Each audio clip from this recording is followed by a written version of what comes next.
안녕하십니까. 에듀마켓 한국사 한경준입니다. 자, 이번 시간부터는요, 우리 기출문제 풀이를 할 건데요. 어떤 식으로 이제 기출문제 풀이할 것인지에 대한 고민을 좀 했었습니다. 근데, 여기서 이제 각 단원별로 하기보다는 오히려 이제 최신 기출문제들을 이제, 모의고사 형식으로 한번 풀어보는 건 어떨까라는 생각을 하게 됐어요. 그래서, 우리가 기출문제 풀이지만, 요거를 모의고사 형식으로, 각 단원별로 모의고사 형식으로 총 5회 걸쳐갖고, 최신 기출문제들만 제가 확실하게 여러분께 정리를 한번 해드리도록 하겠습니다. 아시겠죠?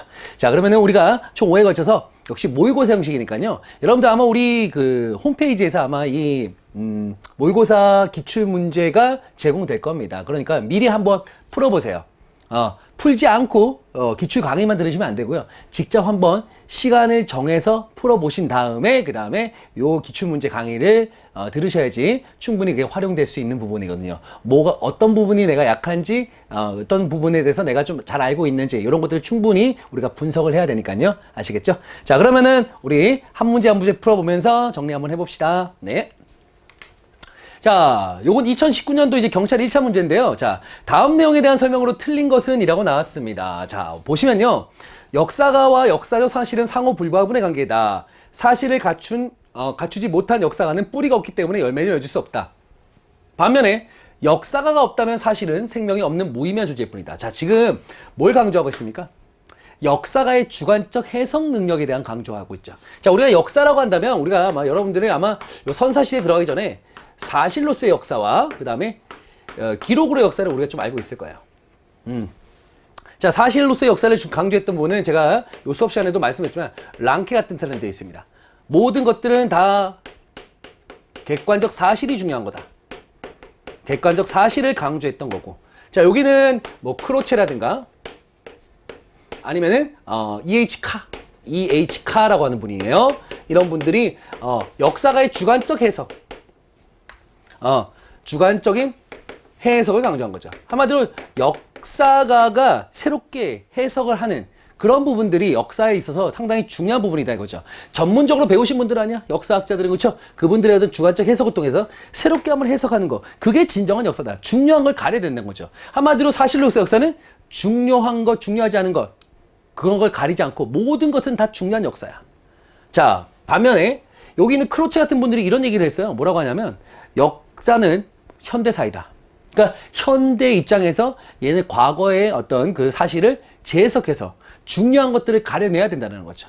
EH가도 그랬어요. 뭐라고 하냐?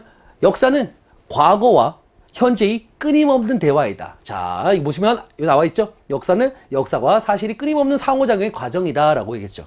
자, 그러면서 역사가의 입장을 강조했단 말이죠. 주관적 해석을 강조했던 거야. 자, 그렇다면은 요거는 좀 주관적 해석, 그쵸? 약간의 기록으로서의 역사를 측면에서 바라본 거라고 한다면 내용을 볼까요? 사실로서의 역사를 강조하는 실증적 역사가 드러내고 있다. 이건 모든 사실이 중요하다는 거잖아. 그쵸? 이거 사실로서의 역사? 이거 아니죠. 역사가가 없다면 생명이 없는 무의미한 존재래요, 역사는. 그러니까 사실로서의 역사만 강조한 게 아니고 주관적 해석, 역사가의 해석도 상당히 중요하다는 입장이잖아요. 그렇죠? 그렇기 때문에 이건 아닌 거죠. 역사는 사실과 기록이라는 두 가지 측면이다. 맞죠? 이건 그냥 사실만 강조한 거고 이 사실도 중요하지만 그걸 새롭게 주관적으로 역사가들이 해석하는 거 이것도 중요하다라는 거죠. EH카의 역사란 무엇인가? 그렇죠? What is history? 라는 역사란 무엇인가? 이게 EH카의 어떤 역사란 무엇인가 나오는 문구가 맞습니다. 역사가의 주관적인 해석 과정은 객관적인 과거 사실만큼이나 역사를 형성하는 데 중요하다라는 거 맞죠? 당연히 정답은 그래서 아닌 것이니까 정답은 1번이 정답이 되겠습니다. 알겠죠? 자, 그 다음에 2번입니다. 가시기의 생활상에 대한 설명으로 옳은 것은 이라고 나왔습니다. 자, 1935년 두만강가, 35년이면 일제강점기죠. 그렇죠? 함경북도 종성군 동성진, 종성에 있는 동관진. 자, 우리가 이거 아마 뵀을 겁니다. 아마 이게 우리나라 최초의 구석기 유적지로 알고 있는데, 근데 이게 일제강점기에 발견되다 보니까, 일제강점기 때 당시, 일본에서는 국내에서 구석기 유적지가 없었거든요. 근데 우리나라에서 구석기 유적지가 발견될 거야. 그러다 보니까 우리가 먼저 구석기 유적지가 발견되면은 당시 우리가 식민지였잖아요. 그렇죠? 우리 역사가 더 우수하다는 게 우리가 더 역사가 더 먼저 시작됐다는 게 밝혀진 거 아니겠습니까?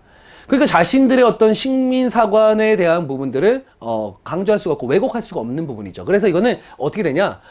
공인이 되지 않은, 출토되지 않은 상황이었다. 한마디로 공인을 하지 않았어요. 공인을 하지 않았다고. 최초의 유적지이긴 하지만, 구석기 유적지이긴 하지만 공인되지 않았다라는 거죠. 자, 요거 우리 기억하실 거죠? 기억하시고 있죠? 자, 이거 어느 시대입니까? 구석기 시대라는 거 알 수 있죠. 구석기 시대. 반달독화 이건 언제입니까? 청동기 시대잖아요. 그쵸? 가일돌과 가일판 이거는 신석기 시대의 대표적인 유물이 되겠죠? 신석기 시대의 대표적인 유물. 사냥이나 물고기 잡이 등을 통해 식량을 얻었다. 그쵸? 사냥이나 수렵, 채집을 통해서 식량을 얻었다. 맞는 거고요. 영혼 숭배사상 구석기 그쵸? 사람이 지금 흙그릇 안에 매장했다. 흙그릇 안에 매장했대요. 이게 뭘까요? 이게 동무덤이에요. 동무덤. 장독, 동무덤. 이 철기시대죠. 물론 영혼 숭배 사상이 나타나기 시작한 거는 아마도 이제 신석기 때부터 이제 어떤 하나의 신앙적인 어떤 사상들이 나오기 시작하죠. 뭐 토테미즘이니, 그 다음에 뭐 샤머니즘이니, 애니미즘이니 하는 이런 사상들이 나오는 건데, 요 흙그릇 안에 매장했다라고 하는 건 이 동무덤이에요. 그러니까 아마 철기시대 같아요. 알겠죠? 어떤, 그러니까 아닌 거죠. 그렇죠? 정답은 몇 번? 3번이 정답이 되겠다. 오케이.